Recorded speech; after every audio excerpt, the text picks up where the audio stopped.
Dear friends, Namaste. In our today's episode, we are trying to learn about Bhava Kavitvam, and it is a big ocean, how we can keep it in a small vessel. But we'll try to know the concept of that Bhava Kavitvam. So many other scholars, they have uploaded their views on Bhava Kavitvam in detail. Who are the people who have done immense service to that, how it was created, how it was established, how it has been grown, about all the details, who are the people, what they have done, what are the works, what are the major rules, and everything they have given. It is the result of Renaissance. As we know, Renaissance is the classical, again, all our culture, all our Sanskriti will again start reborning. It's the rebirth of our culture, our Sanskriti. So, Bhavakavitvam is also grown vastly, worldwide with different names.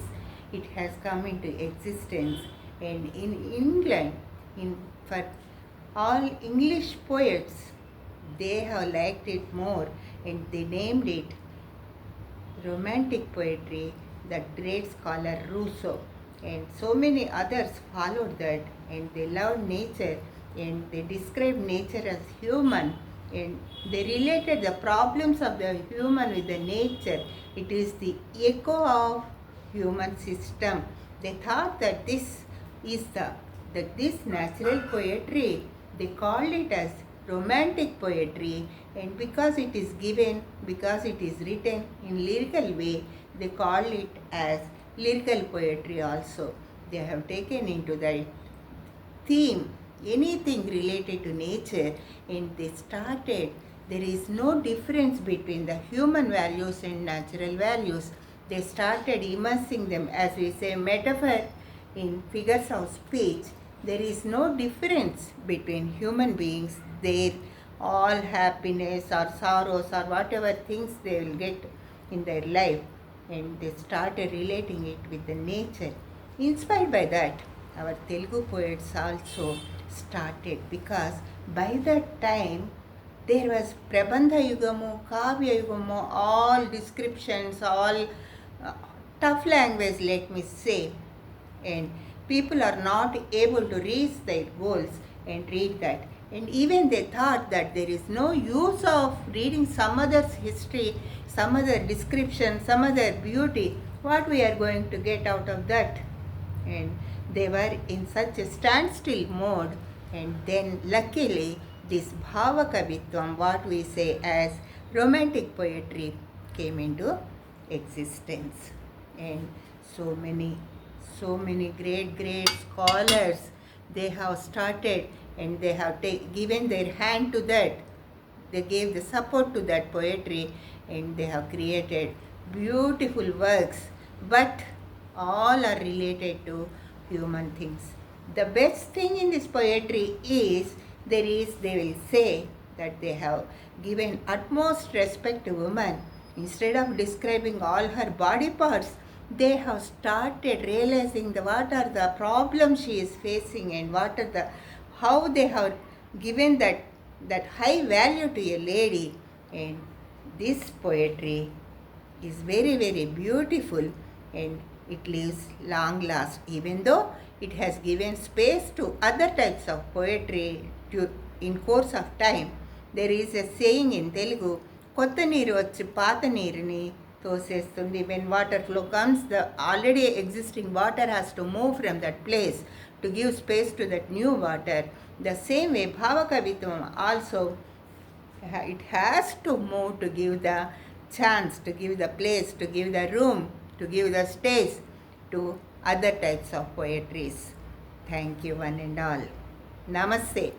ముందుగా ప్రప్రథమంగా నేను ఈ భావ కవిత్వ ప్రక్రియకి దోహదపడిన భాగస్వామ్యులైన కాదు అందులో తాదాత్మ్యత చెంది తామే వారుగా మారిపోయిన, అభేదాన్ని సృష్టించిన, త్వమేవాహంగా మారిన మహాకవులు అందరికీ కూడా హృదయపూర్వకంగా భక్తి ప్రపత్తులతో నమస్కరిస్తూ వారి అందరినీ కూడా ప్రస్తావించలేకపోయినందుకు చింతించడమే కాదు, వారు అందించిన మహాకావ్యాలను కూడా ప్రస్తావించలేకపోయినందుకు మచ్చుకి ఒకటో రెండో తీసుకుంటున్నాము. ముందు నుంచి కూడా మనం ఏమనుకుంటున్నామంటే కాన్సెప్ట్ గురించి తెలుసుకుందాము. సబ్జెక్ట్ అనేది చాలామంది మనకి అందించి ఉన్నారు, ఎన్నో ఎపిసోడ్స్ మనకి లభ్యమవుతున్నాయి. కానీ దాని కాన్సెప్ట్ ఏంటి, దాని మూలం ఏంటి, దాని పద్ధతి ఏంటి, స్వరూపం ఏంటి, స్వభావం ఏంటి, దానికి ఆ ప్రక్రియకి కృషి చేసిన వాళ్ళు ఎవరు, వాళ్ళు ఏ ఏ విధానాలని అవలంబించారు, వారు అందించిన కావ్యాలు ఏమిటి అని తెలుసుకుని కాలక్రమేణా ఎందుకు అది కొంచెం సన్నగిల్లిపోవాల్సి వచ్చింది, కనుమరుగు కావాల్సి వచ్చింది. అది కనుమరుగు ఏమీ కాలేదండి. ఇప్పటికీ కూడా భావకవిత్వం నిత్య నూతనంగానే ఉంది. కాకపోతే కొన్ని వర్గాల వాళ్ళకి అది అంత ఆమోదయోగ్యంగా లేనందువల్ల దాన్ని వాళ్ళు అంగీకరించలేదు. సరే, ఇంతకీ ఆ భావకవిత్వం ఏమిటి, అది ఏ విధంగా తన రూపుదాల్చుకుంది, అసలు ఎక్కడ పుట్టింది, ఎలా పుట్టింది, ఏ ఏ పేర్లతో పిలువబడ్డది, ఎవరెవరు ఆ భావకవిత్వం వైపు మొగ్గు చూపి తమ వంతు కృషిగా ఎన్నో కావ్యాలని, ఎన్నో గేయాలని, ఎన్నో ఖండకావ్యాలని, ఎన్నో సంఘ సంస్కరణలకు సంబంధించిన వాటిని, ఎన్నో ఊహా చిత్రాలని మనకి అందించారు అనే విషయాన్ని తెలుసుకునే ప్రయత్నం చేద్దాము. ఒక్కసారి నల్లబిల్ల మీద రాసి ఉన్న వాటిని చదివేసుకుని దాని తర్వాత వాటి గురించి వివరంగా ముచ్చడించుకునే ప్రయత్నం చేద్దాము. ఈ నా ప్రయత్నంలో ఏవైనా లోపాలు ఉంటే మీరందరూ సహృదయతతో నన్ను మన్నిస్తారని ఆశిస్తున్నాను. ఎందుకంటే అది చాలా సవిస్తరమైనదండి. పసిఫిక్ ఓషన్కి వెళ్ళి ఒక చెంబుడు నీళ్లు తెచ్చుకుంటే ఎలా ఉంటుందండి? ఇదే పసిఫిక్ ఓషన్ అంటే ఎవరైనా కూడా అంగీకరిస్తారా? కానీ నా దగ్గర ఉన్న పాత్రలో మాత్రమే నేను తెచ్చుకోగలుగుతున్నాను. దాని యొక్క ముఖ్య అంశాలని, ముఖ్య లక్షణాలని, ముఖ్య రూపురేఖలని, స్వరూప స్వభావాలని చర్చించుకునే ప్రయత్నం చేస్తున్నాము. ఆ పెద్దలందరూ, మహాశయులందరూ కూడా సహృదయతతో నన్ను మన్నిస్తారని, నేను చెప్పే వాటిల్ని ఆశీర్వదిస్తారని అనుకుంటూ ఆ విభాగంలోకి వెళ్ళిపోదాము. రండి, ఇంకెందుకు ఆలస్యం. ఇక్కడ భావకవిత్వము, తెలుగు కవిత్వం 12వ విభాగము. భవ అంటే పుట్టటము. దీనినే మనము మన తెలుగు భాషలో కూడా తద్భవము, తత్సమము ఆ సంస్కృత భాషకు సమానమైనది, తద్భవము ఆ సంస్కృత భాష నుంచి పుట్టినది అని తెలుసుకుంటూ ఉన్నాము. తద్భవము అంటే భవము అనేది పుట్టినది, పుట్టిన ఆలోచనని భావము అంటున్నాం.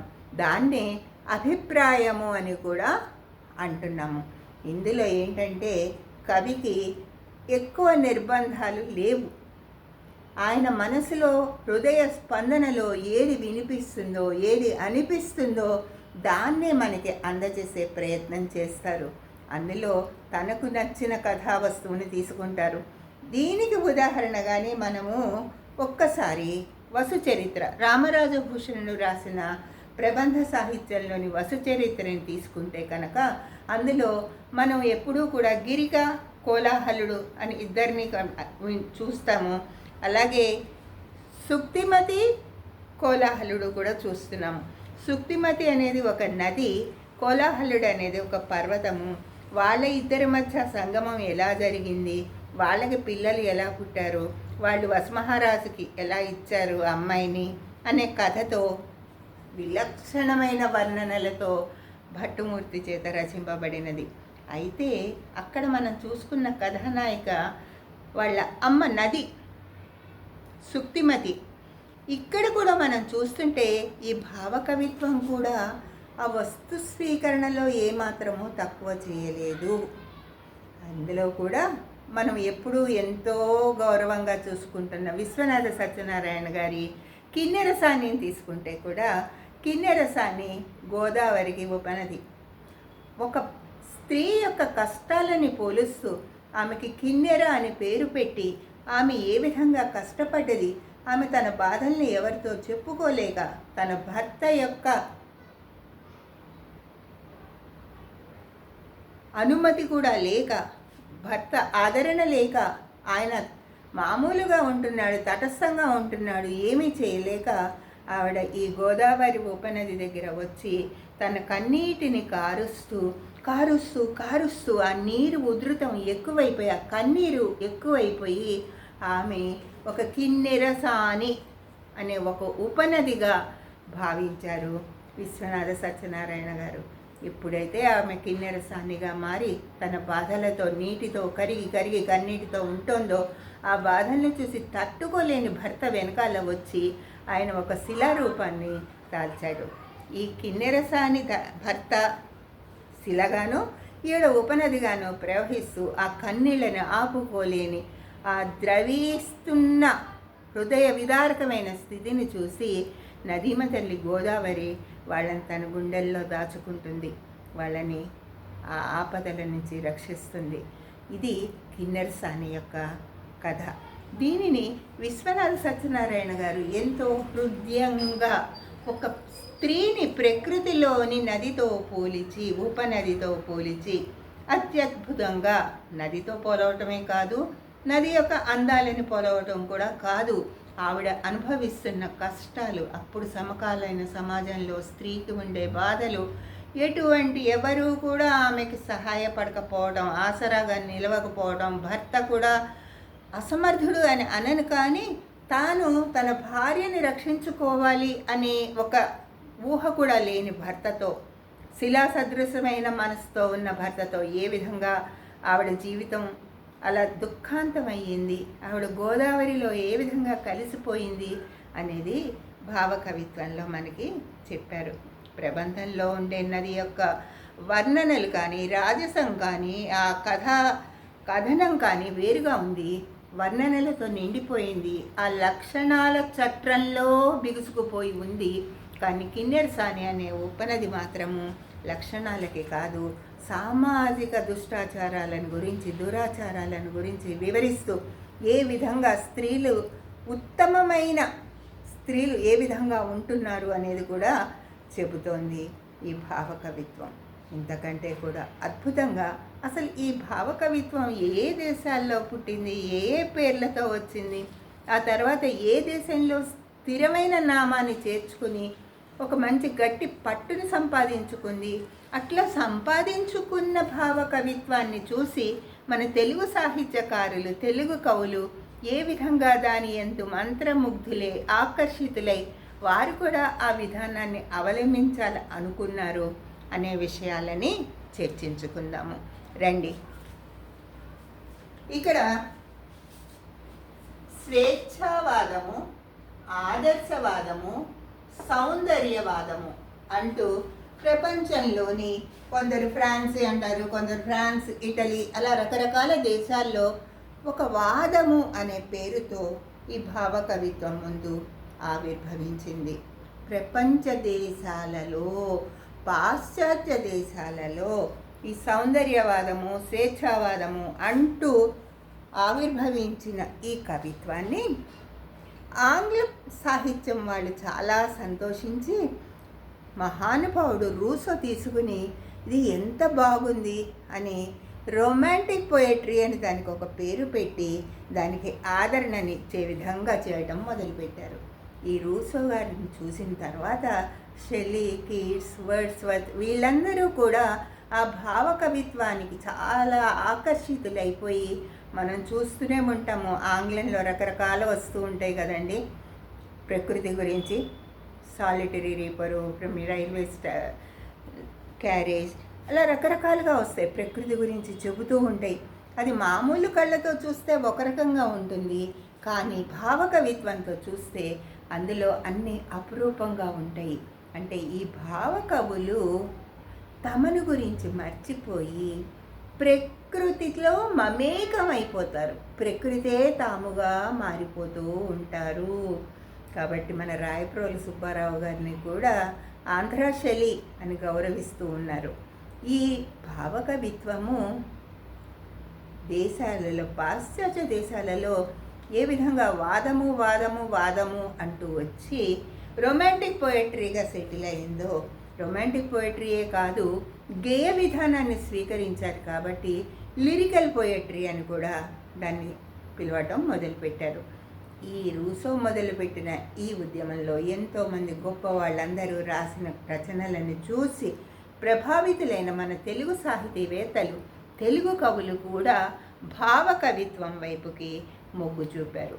వాళ్ళు అందరూ కూడా ఒకటేసారి రాదు కదండి.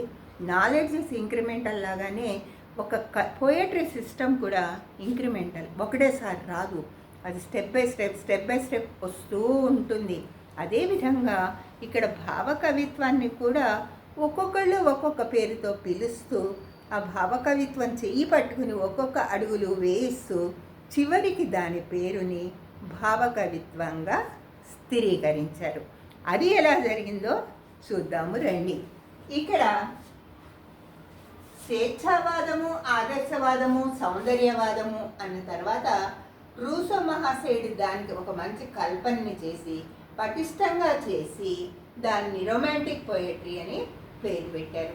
ఆ రొమాంటిక్ పోయట్రీ వైపు మొగ్గు చూపిన మన తెలుగు కవులు కూడా దానిని చాలా ఆస్వాదించాలనుకుని రకరకాల వాళ్ళ అభిప్రాయాలని బట్టి, వాళ్ళ మనోభావాలని పెట్టి, వాళ్ళ హృదయాంతరాళాలలో వస్తున్న గమనికలను బట్టి చూసుకుని కొందరు నవ్య కవిత్వము అన్నారు, కొందరు కాదు భావగీతి అన్నారు, మరికొందరు అభ్యుదయము అన్నారు, కాదు ఆధునిక ఆంధ్ర కవిత్వము అన్నారు.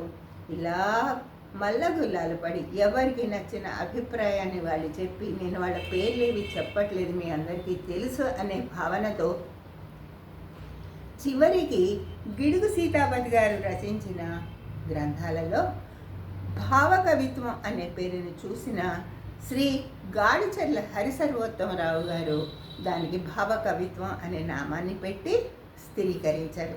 దాని తర్వాత కాదు అనే మాట వినిపించలేదు. అందరూ కూడా ఆ భావకవిత్వం అనే పేరుకి మొగ్గు చూపారు. దాన్నే అనుసరిస్తూ రావటం మొదలుపెట్టారు. ఈ భావకవిత్వానికి కూడా కొన్ని లక్షణాలు ఉన్నాయి, కొంత స్వరూపం ఉంది, కొంత స్వభావం ఉంది. అవేంటో కూడా చూసుకుందాము. ఈ భావకవిత్వానికి స్ఫూర్తి ఎలా వచ్చింది? మనం ఇప్పటి వరకు ఏ దేశాల్లో ఏ పేరుతో ఉంది, మన తెలుగు సాహితీవేత్తలు ఏ పేర్లు చెప్పారో అంతవరకు గమనించుకున్నాము. ఈ భావకవిత్వానికి కట్టమంచి రామలింగారెడ్డి గారు రచించిన ముసలమ్మ మరణం అని ఒక సామాజిక దురాచార మూఢనమ్మకాలకు సంబంధించిన కావ్యము చాలా ప్రభావితుల్ని చేసింది. ఈ ప్రబంధాలు చదవటం, కావ్యాలు చదవటం, అవన్నీ చదవటం కన్నా ఈ సాంఘిక దురాచారాన్ని ఖండించడానికి ఆయన కవిత్వాన్ని కత్తిగా తీసుకుని అందరికీ అందించారు. ముసలమ్మ అనేది ఒక చిన్న బాలిక. ఆ ఊళ్ళో వరదలు వస్తాయి, కట్ట తెగిపోతుంది, గ్రామం అంతా జలమయమైపోతుంది అని దానికి జరగకుండా ఉండాలి అంటే ఒక బాలిక ఆత్మార్పణ చేసుకోవాలి అని పెద్దలు నిర్ణయిస్తే ఈ ముసలమ్మ అనే బాలిక ఊరి బాగు కోసం తాను ఆ జలంలోకి వెళ్ళిపోయి ఆత్మార్పణ చేసుకుంది. కాబట్టి ఇలాంటి మూఢనమ్మకాలు వద్దు, ఇలా చిన్నపిల్లల ప్రాణాలని బలి తీసుకోవద్దు అంటూ వచ్చిన ముసలమ్మ మరణం అనే కథ గేయము ఈ భావకవిత్వానికి గట్టి పట్టును వేసింది. భయాన్ని పోగొట్టాలి, ఈ భవబంధాలని మూఢచారాలను తగ్గించాలి అనుకున్న తర్వాత చాలామంది కవులు ఏం చేశారంటే అప్పటి వరకు వారి కవితా ధోరణి ఏ విధంగా ఉన్నా కూడా దానిని ఈ భావకవిత్వం వైపుకి మలుచుకున్నారు. ఇంకొక ప్రత్యేకత ఏంటంటే అప్పటి వరకు మనం గమనించింది అంగాంగ వర్ణన స్త్రీలది. స్త్రీ అంటే ఒక విలాస వస్తువు, ఒక శృంగార వస్తువు. ఆమెను చూసి ఆనందించే వాళ్ళు ఉన్నారు, ఆమె యొక్క లలిత కళలను చూసి మెచ్చుకునే వాళ్ళు ఉన్నారు. ఆ విధంగా ఉంటే ఈ భావకవిత్వం అలా కాదు. అంగాంగ వర్ణన కాదు, అంతరంగ వర్ణన చెయ్యాలి. స్త్రీ మనసులో ఏం భావాలు ఉన్నాయి, ఆమె ఎటువంటి సమస్యల్ని ఎదుర్కొంటోంది, ఏ విధంగా వాటిని మనం తీర్చగలగాలి, ఈ సమాజంలో మార్పులు ఏ విధంగా తీసుకురావాలి అంటూ ఈ భావకవిత్వం ఏం చేసిందంటే అంగాంగ వర్ణాన్ని తిరస్కరించింది. అంతరంగం స్త్రీ మనసును చూడు, ఆమె అందం అంటే సౌందర్యం అంటే ఆమె మనసు అని నొక్కి చెప్పింది. అంతేకాకుండా ఊహాసుందరులని సృష్టించుకోవటం కూడా మొదలుపెట్టారు ఈ కవులు. ఒక్కొక్క కవి ఆయనకు ఉన్న ఆనందానికి, మానసోల్లాసానికి ఒక్కొక్క స్త్రీ పాత్రను సృష్టించుకున్నారు. ఆ స్త్రీ పాత్ర ఇప్పుడు మనం అనుకున్నట్టు కిన్నెరసాని కావచ్చు, గురజాడ వారి పూర్ణమ్మ కావచ్చు, వీరే వాళ్ళు రచించిన నాయుడు బావ ఎంకి 2 పాత్రలు కూడా కావచ్చు. ఈ విధంగా ఏం చేశారంటే ఆ కవులు తమ మనసుకు నచ్చిన ఊహల ప్రేయసిని సృష్టించుకోవటం మొదలుపెట్టారు. ఆమెని చాలా ఉన్నతంగా కీర్తించడం కూడా మొదలుపెట్టారు. నిజం చెప్పాలంటే ఈ భావ కవిత్వంలో స్త్రీ యొక్క ఔన్నత్యం, స్త్రీకి ప్రకృతికి ఎటువంటి తేడా లేదు. ప్రకృతి ఎంత పరమ ఉత్కృష్టమైనదో, పవిత్రమైనదో, స్త్రీ కూడా అంతే. కృష్ణశాస్త్రి గారు ఊర్వశి అన్నారు, నండూరి సుబ్బారావు గారు ఎంకి అన్నారు. ఒక్కొక్కళ్ళు ఒక్కొక్క దేవతని, ఊహాదేవతని సృష్టించుకున్నారు. అంతేకాదు, వాళ్ళకి బాధ వచ్చినప్పుడు బాధతో కూడిన భావకవిత్వాన్ని కూడా చెప్పారు. భక్తి వచ్చినప్పుడు భక్తితో కూడిన తిరుపతి వెంకట కవులు కానీ, విశ్వనాథ్ వారు కానీ అది చెప్పారు. దేశభక్తి కలిగించాలి అన్నప్పుడు దేశభక్తితో కూడిన భావకవిత్వాన్ని చెప్పారు. అంతేకాదండి, ఎలిజీ అని మనం ఆంగ్ల భాషలో అంటాము. ఎవరి స్మృతి గురించి మనకు తెలిసిన ఆప్తులు కానీ, దేశ నాయకులు కానీ, బంధువులు కానీ, వారిని మనము శారీరకంగా కోల్పోయినప్పుడు వారి గుర్తుగా, వారి స్మృతిగా కావ్యాలని, గేయ కవిత్వాలని, ఈ భావ కవిత్వాన్ని రాయటం కూడా అప్పటి సంప్రదాయం అయ్యింది.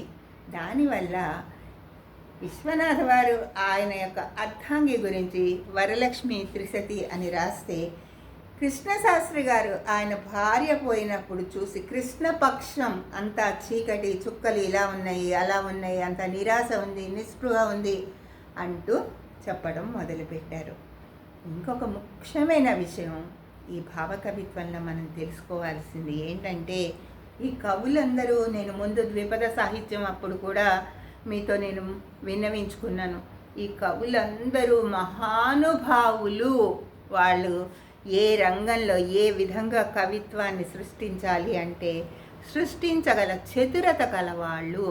కానీ ఆనాటి సామాజిక దృక్పథాన్ని, సమకాలీన సమాజాన్ని చూసినప్పుడు వాళ్ళ హృదయంలో ఏ బాధ కలుగుతుందో, ఏ అనుభవం కలుగుతుందో దానిని మాత్రమే వాళ్ళు సంఘానికి ఉపయోగపడేటట్టుగా చేయాలని ఈ భావ కవితా మార్గాన్ని తీసుకున్నారు.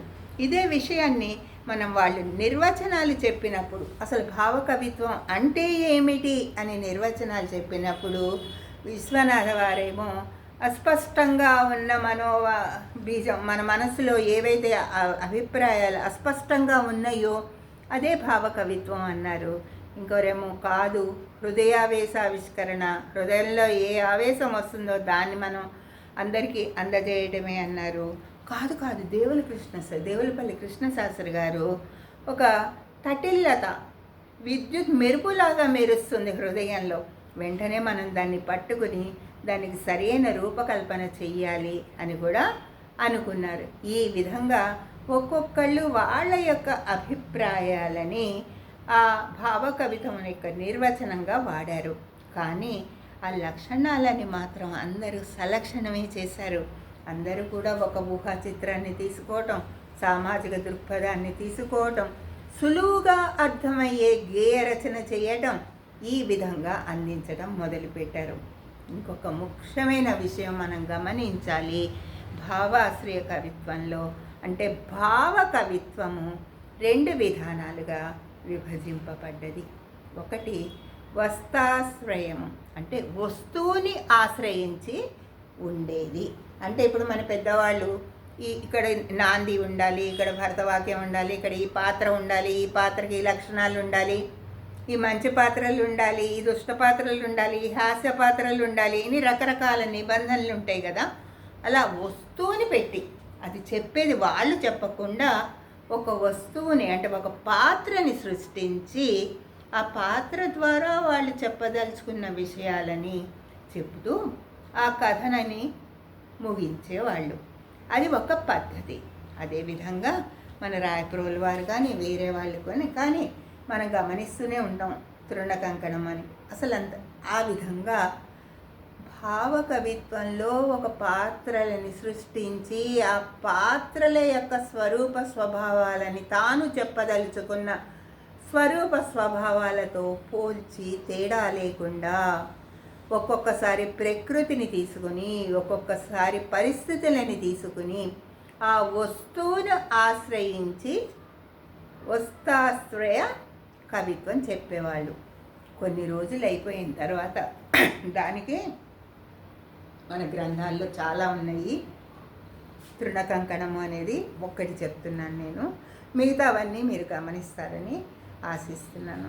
ఆ వస్తాశ్రయం అయిపోయిన తర్వాత దీనికంటే కూడా వాళ్ళు ఆ కావ్యంలో ఆ చెప్పదలుచుకున్న విషయంలో మమేకమైపోవడం మొదలుపెట్టారు. అసలు పాత్రలు లేవు, ఈ కవే తానొక పాత్రధారి అయిపోతున్నాడు, తానొక ప్రియుడవుతున్నాడు, తను ఊహించిన సుందరి ప్రేయసిగా అవుతోంది, తన ప్రేయసికి వచ్చే కష్టాలని తాను అనుభవిస్తున్నాడు, తను అనుభవిస్తున్న కష్టాలని ప్రేయసిగా ఆపాదిస్తున్నాడు. అంటే అక్కడ వాళ్ళిద్దరి మధ్య కొంచెము కూడా వ్యత్యాసము లేదు. దానిని ఆత్మాశ్రయ కవిత్వము అని అంటారు. ఈ ఆత్మాశ్రయ కవిత్వాన్ని కనుక మనకి అందించాలంటే అంతర్ముఖత్వం అనేది చాలా అవసరం. అంటే కవి తన లోపల తాను చూసుకోవాలి, తన చుట్టూ జరుగుతున్న దాన్ని చూసుకోవాలి, తన చుట్టూ జరుగుతున్న దానిలో కానీ తన లోపల ఉన్న దానికి కానీ ఎటువంటి భేదము కూడా కనిపించకుండా ఉండని స్థితికి చేరాలి. అప్పుడు మాత్రమే ఆయన ఆత్మాశ్రయ కవిత్వాన్ని మనకి అందించగలుగుతారు. దీనికి ఉదాహరణగా చూసుకుంటే మీ అందరికీ పరిచయమే గుర్రం జాషువా గారు గబ్బిలం అనే దాంట్లో ఆయన పరిస్థితి అప్పుడు అనుభవిస్తున్న సామాజిక స్థితులు, అంటరాని వ్యవస్థ అవన్నీ చూసి ఒక గబ్బిలాన్ని పాత్రధారిని చేసి, నువ్వు వెళ్ళి మేము ఆలయానికి రాలేము కాబట్టి నువ్వు అక్కడ ఈశ్వరుడు ఉన్న చెవుకి నువ్వు తలకిందలుగా వేలాడుతూ నీ నోటిని సూటిగా చెప్పు అని చూపించారు. ఈ విధంగా ఇందులో రకరకాలుగా పూర్ణమ్మ కథ తీసుకోండి, కన్యక కథ తీసుకోండి, నాటి స్త్రీలు అనుభవిస్తున్న సాంఘిక దురాచారాలకి కంకణం కట్టుకుని పారద్రోలాలని ఈ భావకవిత్వ కవులు చాలా చేశారు. దానికి ఒక్కొక్కసారి గేయ రచన తీసుకున్నారు, ఒక్కొక్కసారి కథారచన కూడా తీసుకున్నారని మనం వింటూనే ఉంటాము. ఆ కథల గురించి మళ్ళీ ఇంకొకసారి ప్రస్తావించుకుందాము.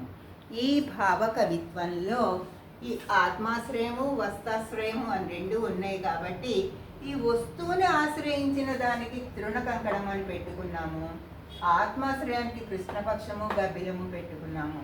ఇది దేవులపల్లి వారు రాసింది, ఇది జాషువా గారు రాసింది. అంతేకాకుండా ఈ లక్ష్యాలు ఏంటంటే మామూలు కవులేమో మామూలుగా చూస్తే వాళ్ళకి ఒక కొండగా కనిపిస్తుంది, నది నదిగా కనిపిస్తుంది, పూలు పూలుగా కనిపిస్తాయి. కానీ భావకవులకి మీరు సినిమా పాటల్లో కూడా చూస్తూనే ఉంటారు. దేవులపల్లి కృష్ణశాస్త్రి గారు ఆ పువ్వులు కోసేటప్పుడు కూడా ఎవరు చెప్పేరమ్మ ఈ కొమ్మకు పూలిమ్మని రెమ్మకు అంటూ, సరే ఇంకా అందరూ చెప్పిన ఆకుని చెప్పకుండా ఉంటే నేను క్షంతవ్యురాలని అవుతాను. ప్రకృతిలో మొత్తం కూడా ఆయన మమేకమైపోయి, ఆయన ప్రతి పాత్ర మమేకమైపోయి ప్రకృతికి మామూలు జీవనానికి మానవత్వాన్ని దానికి ఆపాదించి ఆ కష్టాలను చూపించి, ఆ సుఖాలను చూపించి, ఆ ధైర్యాన్ని చూపించి, ఆ సంస్కరణలు చూపించి మనకి అందించింది భావకవిత్వం.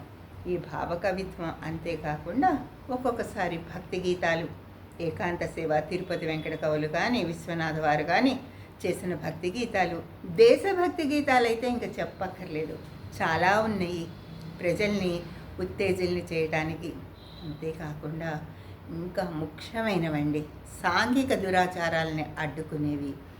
ఇంకొక ముఖ్యమైనది ఎలిజి. స్మృతి కావ్యాలు, పెద్దల యొక్క వాళ్ళ యొక్క సేవలకు గుర్తుగా స్మృతి కావ్యాలు కూడా భావకవిత్వం మనకి అందించింది. ఈ భావకవిత్తుల్లో కొందరిని కలుసుకుని, భావకవుల్లో అంటే తన యొక్క ప్రత్యేకత అనేది మరిచిపోయి, తన యొక్క కవితా విధానము అనేది మర్చిపోయి ఏ విధంగా చేరువగా ప్రజలకు వస్తున్నారో, అన్నీ అందిస్తున్నారో వాళ్ళని ఒక్కసారి కొంతమందిని తలుచుకుని నమస్కారం చేద్దాము. వాళ్ళే శ్రీ గాడిచెర్ల హరిసర్వోత్తమరావు గారు, దువ్వూరి రామిరెడ్డి గారు, శ్రీ రాయప్రోలు సుబ్బారావు గారు, శ్రీ దేవులపల్లి కృష్ణశాస్త్రి గారు, శ్రీ గురజాడ వెంకట అప్పారావు గారు, ఇంకా చాలామంది ఉన్నారండి. వాళ్ళ అందరికీ కూడా మనస్ఫూర్తిగా భక్తి ప్రపత్తులతో నమస్కరిస్తున్నాను. ఇంత భావకవిత్వంలో ఇన్ని వచ్చినా కూడా మీకు ఒక సందేహం రావచ్చు, ఆ భావకవిత్వం ఎందుకు ఎక్కువ రోజులు ఉండలేదు, వేరే కవిత్వాలు వచ్చేసి పక్కకి జరిపేసే ఎందుకు అనేది కూడా అనిపిస్తుంది. ఇందులో మాత్రం మనము చేమకూరి వెంకట కవి గారిని ఒక్కసారి తలుచుకోవాలి. ఆయన ఏమంటారంటే, ఒక్కసారి మీరే విందురు కానీ, ఏ రీతి నున్న కానీ సమకాలము వారలు మెచ్చవెచ్చటన్. కవిత్వం అనేది ఏ విధంగా ఉన్నా కూడా సమకాలీనులు అది బాగాలేదు, ఇది బాగాలేదు, ఇంకొంచెం ఇలా ఉంటే బాగుండేది అంటారు, కానీ ఎవరు కూడా మెచ్చుకోరు అనే ఆయనకి జరిగిన అనుభవాలను బట్టి ఆయన మనకి చెప్పారు. ఈ భావకవిత్వం ఇంకా చెప్పాలి అంటే ఎంత సహజంగా ఉంటుందో, ఎంత అసలు మనం అవిభాజ్యంగా ఉంటుందో, మనకి ప్రకృతికి ఎంత అవిభాజ్యంగా ఉంటుందో ఒక 2 వాక్యాల్లో చూద్దాము వాటిని కూడా. అదే సౌరభములేల చిమ్ము పుష్పవ్రజంబు, చంద్రికల నేల వెదజల్లు చందమామ. పువ్వుల గుత్తులు నువ్వు వద్దు అన్నా కూడా దాని యొక్క పరిమళాన్ని వెదజల్లుతూనే ఉంటాయి. అది పుష్పముల యొక్క సహజ లక్షణం. అదేవిధంగా చందమామ అందరి మీద, అన్నిటి మీద వెన్నెలను వెదజల్లటం కూడా చంద్రుని యొక్క సహజ స్వభావం. ఏ విధంగా పుష్పములు పరిమళాలు చెందుతాయో, ఏ విధంగా చందమామ వెన్నెలను కురిపిస్తాడో, అదేవిధంగా భావకవులు భావకవిత్వము అనే ఒక ప్రయోగము ద్వారా, కవిత్వ రీతి ద్వారా సమాజానికి కావలసినంత ఆహ్లాదాన్ని, ఆనందాన్ని, అభ్యుదయాన్ని ఇచ్చి ముందుకు నడిపించారు. అయితే మీరు అడగచ్చు, ఇదంతా బాగుంది, మీరు పుస్తకాల గురించి చెప్పట్లేదు, వాళ్ళ రచన కావ్యాల గురించి చెప్పట్లేదు, వాళ్ళ బిరుదుల గురించి చెప్పట్లేదని. అవి అన్నీ కూడా మీరు కొంచెం ఆసక్తి చూపించారంటే మీకు అరిచేతిలో ఆమలకం అవుతుంది, ఉన్నాయి. అయితే ఈ భావకవిత్వం ఎందుకు జరిగిపోవాల్సి వచ్చింది ఆ సమయంలో అంటే, అప్పుడు ఉన్న శిష్ట కవులు, ప్రామాణికాన్ని తీసుకునే కవులకి ఈ విధానం నచ్చలేదు.